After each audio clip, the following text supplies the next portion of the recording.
Bismillahirrahmanirrahim. Assalamu alaikum dear students. How are you? I hope you would be fine. New syllabus primary mathematics workbook 3B. आज हम start कर रहे हैं angles का chapter. तो page number 99 open कीजिए। Chapter number 11 है आपका। इसकी वर्कशीट 1 के आज कुछ क्वेश्चन सॉल्व करेंगे। वीडियो एंड तक देखिएगा। सबसे पहला क्वेश्चन है हमारे पास यहाँ पर, which of the following form angles, put a tick in the correct boxes. अच्छा बच्चों, एंगल कहते किसको हैं? तो सबसे पहले आप ये समझ लो कि हमारे पास ये जो एक नुक्ता होता है ना, इसको हम कहते हैं डॉट। ठीक है, ये क्या होता है? डॉट होता है। जब बहुत सारे डॉट एक साथ मिलते हैं तो क्या बनती है? एक लाइन बनती है। ठीक है, और जब लाइन बनती है हमारे पास, और जब दो लाइंस किसी एक पॉइंट पर मीट होती हैं यानी मिलती हैं, एक पॉइंट के ऊपर दो लाइंस मिलती हैं, यानी इन दोनों लाइंस का एक कॉमन वर्टेक्स होता है। इस डॉट को कहते हैं हम वर्टेक्स। ठीक है, और इसके दो आर्म्स होते हैं यानी दो साइड्स होती हैं, तो ये कहलाता है एंगल। अगर दो लाइंस आपके पास अलग अलग हों तो ये आपके पास एंगल नहीं कहलाता। ऐसी दो लाइंस एंगल नहीं बनेंगी, ऐसी दो लाइंस एंगल नहीं बनेंगी। कौन सी दो लाइंस एंगल बनती हैं? जो किसी एक पॉइंट पर मीट कर जाती हैं। तो अब यहाँ पर आपसे कह रहे हैं put a tick in the correct boxes, कि जो फॉर्म कर रहे हैं एंगल्स। तो अब आप गौर से देखो, ये दोनों लाइंस अलग अलग हैं, ना यहाँ से मिली हुई हैं ना यहाँ से, तो ये हमारे पास नहीं होगा। ठीक है, तो हम यहाँ पे क्रॉस लगा देते हैं। सही है, अब यहाँ पर आप देखो दो लाइंस यहाँ पर इस तरह से हैं कि एक दूसरे को क्रॉस कर रही हैं, तो एक पॉइंट पर यहाँ पर आकर मीट हो गई। तो यहाँ पर हमारे पास ये एक एंगल बन गया, फिर ये दूसरा एंगल बन गया, फिर ये तीसरा एंगल बन गया, और फिर ये चौथा एंगल बन गया। चार एंगल्स हमारे पास बन गए, तो ये हम कह सकते हैं यस। ठीक है, नंबर सी में देखें तो यहाँ पर तो हमें स्ट्रेट नज़र आ रहा है, यहाँ पर इस पॉइंट के ऊपर दो लाइंस मीट हो रही हैं, तो ये भी एक एंगल फॉर्म हो रहा है। लेकिन ये दोनों लाइंस अगर हम गौर से देखें तो ये दोनों लाइंस हमारे पास पैरेलल लाइंस हैं। यहीं पर मैं आपको बता देती हूँ पैरेलल लाइंस क्या होती हैं। दो ऐसी लाइंस जो रेलवे ट्रैक की तरह हों। क्या मतलब इस बात का? कि उनके बीच में जो डिस्टेंस है वो हमेशा सेम रहे, बराबर रहे। यानी जैसे अगर हम यहाँ पर चेक करें बच्चों, तो इन दोनों लाइंस के बीच में हमारे पास ऑलमोस्ट 1 सेंटीमीटर का गैप है, और ये गैप हमेशा 1 सेंटीमीटर का ही रहेगा। आप देख सकते हैं यहाँ पर भी 1 सेंटीमीटर तक का गैप है, यहाँ पर भी 1 सेंटीमीटर का गैप है। दो ऐसी लाइंस जिनके बीच में डिस्टेंस हमेशा सेम रहे, यानी कि जितना डिस्टेंस लाइन के स्टार्ट में है, दोनों पॉइंट्स के स्टार्ट में है, उतना ही एंड पर भी रहे, तो ऐसी दो लाइंस को हम पैरेलल कहते हैं। ये कभी भी एंगल नहीं बना सकती, तो यहाँ पर हम क्रॉस लगा देते हैं। उसके बाद हमारे पास यहाँ पर है पार्ट ई के अंदर, तो ये दो लाइंस हैं, करीब करीब थी। अगर ये यहाँ पर आके इसके साथ मिल जाती तो हम कहते हैं हाँ जी इसमें एंगल बन गया है, लेकिन क्योंकि इन दोनों के बीच में गैप है तो ये एंगल नहीं है। इसी तरह से ये दो लाइंस हैं, यहाँ पर आकर मीट हो गई। ठीक है, तो ये हमारे पास एक एंगल फॉर्म हो गया। अब आ जाइए नेक्स्ट पेज पर, पेज नंबर 100 पर। यहाँ पर आपसे कह रहे हैं mark the angles in each shape and fill in the blanks. अब बच्चों एक बात याद रखना कि हमारे पास जब कोई शेप बनती है तो वो क्लोज्ड होती है, यानी कि उसके सारी जितनी भी साइड्स होती हैं, ये साइड्स कहलाती हैं, ये साइड्स होते हैं, और हर दो साइड्स के बीच में जो जब आपके पास दो साइड्स मीट करते हैं जहाँ पर, उसको कहते हैं वर्टेक्स। ठीक है, तो आप याद रखना जितने आपके पास वर्टेक्स होंगे ना, उतने आपके पास एंगल्स होंगे, और जितने आपके पास साइड्स होंगी उससे एक कम आपके पास एंगल होगा। क्या मतलब? अब देखो 1 2 3 4 5, हमारे पास यहाँ पर टोटल इसके अंदर कितने साइड्स हैं? 1 2 3 4 5, 5 साइड्स हैं, और हमारे पास इतने ही एंगल्स भी होंगे। जितने वर्टेक्स होते हैं उतनी ही हमारे पास साइड्स होती हैं, और उतने ही हमारे पास एंगल्स होते हैं। कितने वर्टेक्स हैं? 1 2 3 4 5, 5 वर्टिसेस हैं। ठीक है, वर्टिसेस कहते हैं, प्लूरल है वर्टेक्स का। तो ये हमारे पास एक एंगल फॉर्म हुआ, दूसरा एंगल फॉर्म हुआ, तीसरा फॉर्म हुआ, चौथा फॉर्म हुआ, और पांचवा फॉर्म हुआ। ठीक है, तो इसमें हमारे पास कितनी साइड्स हैं? 5 साइड्स हैं। तो अब आपने यहाँ पर ये याद रखना है कि एक शेप में जितनी साइड्स होती हैं उतने ही एंगल्स होते हैं, क्योंकि हर दो साइड्स एक पॉइंट पर मीट कर रही होती हैं। अब यहाँ पर हमारे पास एक और शेप है, ये बिल्कुल शिप की तरह से है। तो अब देखो यहाँ पर 1 2 3 4, 4 एंगल्स बन रहे हैं हमारे पास यहाँ पर, और अब आप देखो तो 4 ही साइड्स हैं, 1 2 3 और 4, 4 साइड्स हैं, और 4 एंगल्स हैं। इसी तरह से ये देखिए यहाँ पर हमारे पास एक ट्राई एंगल है। ट्राई एंगल किसको कहते हैं बच्चों? ट्राई का मतलब होता है 3 और एंगल का मतलब होता है जहाँ पर 2 लाइंस मीट करें, यानी एक ऐसी शेप जिसके अंदर 3 एंगल्स हों। तो 1 2 3 3 साइड्स हैं और 1 2 3 3 एंगल्स हैं। ठीक है, इसी तरह से देखो ये हमारे पास एक शेप है, 4 साइड्स हैं इसमें, 1 2 3 4 1 2 3 4। ठीक है, 4 साइड्स हैं, 4 एंगल्स हैं। इसी तरह से अब यहाँ पर देखो ये कितनी साइड्स हैं, 1 2 3 4 5 6 7 8 8 साइड्स हैं और एंगल्स कितने हैं, 1 2 3 4 5 6 7 8 8 एंगल्स हैं। ठीक है, ये तमाम शेप्स जो आप पढ़ रहे हो बच्चों, आगे जाके आपको पता चलेगा कि इनको पॉलीगॉन्स कहते हैं। ठीक है, तो अभी आपको इतनी ज़रूरत नहीं है, अभी आपके लिए इतनी बात काफ़ी है। उसके बाद ये आपके पास एक 4 साइडेड फिगर है और ये आपके पास क्या बन रहा है बच्चों, एक रेक्टेंगल बन रहा है। ठीक है, तो ये देखो 1 2 3 4 ये 4 साइड्स हैं इसकी। ठीक है, और 4 ही आपके पास एंगल्स हैं। अब आगे जाके आप पढ़ोगे कि हर शेप का कुछ ना कुछ नाम होता है। अब आ जाइए पेज नंबर 101 पर। यहाँ पर हमारे पास वर्कशीट नंबर 2 है। अब हमने एक चीज़ सीखनी है बच्चों, हमारे पास जब 2 लाइंस एक पॉइंट पर मीट करती हैं तो वहाँ पर हमारे पास जो एंगल्स बनते हैं उसकी कुछ ना कुछ मेजरमेंट होती है। उसकी मेजरमेंट को हम किससे देखते हैं? उसकी मेजरमेंट को हम देखते हैं एक डी से, जिसको हम कहते हैं प्रोट्रैक्टर। ठीक है, ये होता है डी, इससे हम चेक करते हैं। ठीक है, तो जो भी 2 लाइंस जहाँ पर जिस पॉइंट पर मीट हो रही होती है ना, जैसे ये मेरे पास वर्टेक्स है, तो मैं क्या करूँगी, अपने डी का जो मेरा ये सेंटर होता है ना, इस सेंटर को मैं इस पॉइंट के ऊपर रखूँगी। इस तरह से रखूँगी बच्चों, ये देखो कि ये जो सेंटर मैंने इसके ऊपर रखा है कि ये जो इसके नीचे लाइन है वो बिल्कुल इसी लाइन के साथ आ जाए। ठीक है, गौर से देखो, ये वाली जो लाइन है और ये जो प्रोटेक्टर की लाइन है ये एक दूसरे के साथ बिल्कुल मिल जाए। ठीक है, तो ये बिल्कुल मिल गई यहाँ पर। अब हम यहाँ से मेजर करते हैं अपने एंगल्स को कि मैंने इस लाइन के ऊपर रखा है ना, जिस लाइन के ऊपर मैंने रखा होता है, डॉट से लेकर सेंटर से लेकर जिस लाइन पे रखा होता है वहाँ पर हमारे पास एक ज़ीरो होता है। ठीक है, तो आप देख सकते हो कि हमारे पास ये ज़ीरो से कुछ नंबर शुरू हो रहे हैं। 180 से नहीं देखना आपने ज़ीरो से देखना है। ज़ीरो से जब आप देखोगे इसको और ऊपर जाते जाओगे तो आपको जो दूसरी वाली लाइन है वो कहीं ना कहीं नज़र आएगी। ठीक है, तो दूसरी वाली लाइन हमारे पास अगर 90 डिग्रीज़ के ऊपर आ जाए तो ये हमारे पास कहलाता है राइट एंगल। ठीक है, और राइट एंगल की पहचान क्या होती है बच्चों, कि आपके पास एक स्ट्रेट लाइन के ऊपर जैसे एक ऊपर टी बन जाए, जैसे ये एक स्ट्रेट लाइन है। ठीक है, और इसके ऊपर मैं यहाँ पर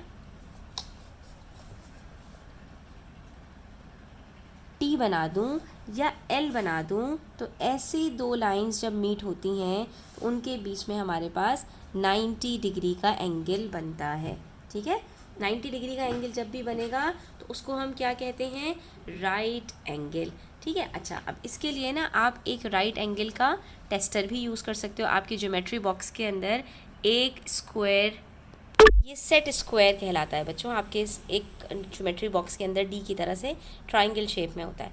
इससे आप चेक कर सकते हो, ये जो आपके पास पॉइंट है ना, इस पॉइंट के ऊपर आप रख कर देखोगे कि अगर आपके पास 2 स्ट्रेट लाइंस आ रही हैं, एक लाइन इसके साथ मीट कर रही है, एक लाइन इसके साथ मीट कर रही है, आपने समझ जाना है कि ये आपके पास राइट एंगल बना हुआ है। ठीक है, तो इसके अंदर आपसे कह रहे हैं mark and write down the number of right angles inside each figure. तो इसके अंदर आपके पास सिर्फ एक राइट एंगल है। ठीक है, यहाँ पर आप रखोगे इस तरह से। ठीक है, जब आप इस लाइन के ऊपर रखोगे तो यहाँ पर आपके पास लाइन नहीं आ रही, तो ये आपके पास राइट एंगल नहीं है। इसी तरह से जब आप इस पॉइंट के ऊपर रखोगे तो ऐसे रखोगे। ठीक है, इस पॉइंट पे रखोगे तो यहाँ पर भी आपके पास राइट एंगल नहीं आ रहा, तो इसका मतलब है कि आपके पास सिर्फ एक राइट एंगल है। उसके बाद ये जो शेप नंबर 2 है इसको देखो, तो यहाँ पर भी आपके पास एक राइट एंगल है। ठीक है, एक एल बन रहा है। फिर यहाँ पर आप देखो तो यहाँ पर भी आपके पास एक एल बन रहा है। फिर यहाँ पर देखो, यहाँ पर भी आपके पास एक एल बन रहा है, और यहाँ पर देखो तो यहाँ पर भी आपके पास एक एल बन रहा है। इसका मतलब है कि ये जो आपके पास शेप है इसमें आपके पास 4 राइट एंगल्स हैं। ठीक है, उसके बाद यहाँ पर देखिए ये एक और शेप आ रही है, इसके अंदर हमारे पास 5 साइड्स हैं, 1 2 3 4 5। अगर यहाँ पर पहली साइड देखें तो यहाँ पर तो हमारे पास 90 डिग्री का एंगल बन रहा है। ठीक है, राइट एंगल बन रहा है। यहाँ पर चेक करें तो यहाँ पर भी बन रहा है, एल बन रहा है। फिर यहाँ पर चेक करें तो यहाँ पर भी हमारे पास एक राइट एंगल बन रहा है। लेकिन यहाँ पर चेक करें तो अब आप चाहे ऐसे रख लें, ठीक है, तब भी यहाँ पर आपके पास लाइन नहीं आ रही। चाहे आप ऐसे रख लो तब भी आपके पास यहाँ पर लाइन नहीं आ रही, तो ये एंगल आपके पास 90 डिग्री नहीं है। इसी तरह से यहाँ पर इस लाइन पे रखें अगर आप, तो यहाँ पर भी आपके पास स्ट्रेट लाइन नहीं आ रही। और यहाँ पर ऐसे रखो तो भी यहाँ पर ये एंगल बड़ा हो रहा है, यहाँ पर लाइन नहीं आ रही आपके पास। अगर यहाँ पर लाइन आ रही होती तो आपके पास ये राइट एंगल बन जाता, ठीक है। और इसी तरह से अगर आपके पास ये एंगल होता और यहाँ पर लाइन आती तो ये आपके पास राइट एंगल बन जाता, यानी कि इसका राइट एंगल ऐसे बनता और इसका राइट एंगल ऐसे बनता, ठीक है। तो इसका मतलब है हमारे पास यहाँ पर 3 राइट एंगल्स हैं। और नेक्स्ट फिगर के अंदर चेक करें तो एक ये रहा, इसी तरह से एक ये रहा, और बाकी हमारे पास आप देख सकते हैं कि कोई भी राइट एंगल नहीं है। चेक करके देख लो, ठीक है। ये देखो, ये राइट एंगल नहीं है, फिर ये भी राइट एंगल नहीं है, फिर ये भी राइट एंगल नहीं है, और फिर ये भी राइट एंगल नहीं है, ठीक है। जहाँ पर एल बनेगा, यहाँ पर अगर ऐसा होता तो भी आपके पास राइट एंगल बन सकता था, या ऐसा होता तो ये यूँ करके राइट एंगल बन जाता, वरना नीचे यूँ करके राइट एंगल बन जाता। इसी तरह यहाँ पर ऐसे होता तो ये राइट एंगल बन जाता, ये ऐसे होता तो ये ऐसे राइट एंगल बन जाता। लेकिन यहाँ पर आपके पास सिर्फ 2 राइट एंगल्स हैं। अब आ जाइए पेज नंबर 102 पर। यहाँ पे कह रहे हैं show 2 times when the hour hand and minute hand makes a right angle. ये क्लॉक के ऊपर आपके पास बच्चों 2 हैंड्स होते हैं, एक आवर हैंड होता है और एक मिनट हैंड होता है, ठीक है। अब आपको यहाँ पर आवर हैंड और मिनट हैंड के बीच में राइट एंगल बनाना है। तो हम यहाँ पर सबसे पहले दिखा सकते हैं टाइम 3 PM का, कि हमारे पास जो आवर हैंड है, अच्छा आवर हैंड हमेशा छोटा होता है और मिनट हैंड बड़ा होता है, ठीक है, लंबा होता है ज़्यादा। तो हम अगर यहाँ पर इस तरह से अपना मिनट हैंड और ये आवर हैंड बनाएंगे तो इनके बीच में हमारे पास राइट एंगल बन जाएगा, ठीक है। आप चेक कर सकते हो कि इनके बीच में हमारे पास एग्जैक्ट राइट एंगल बन रहा है, ये देखिए, ठीक है। इसी तरह से जब हमारे पास 9 PM होते हैं तब भी हमारे पास, या 9 AM होते हैं तब भी हमारे पास राइट एंगल बनता है। तो हम यहाँ पर इस तरह भी बना सकते हैं, ठीक है।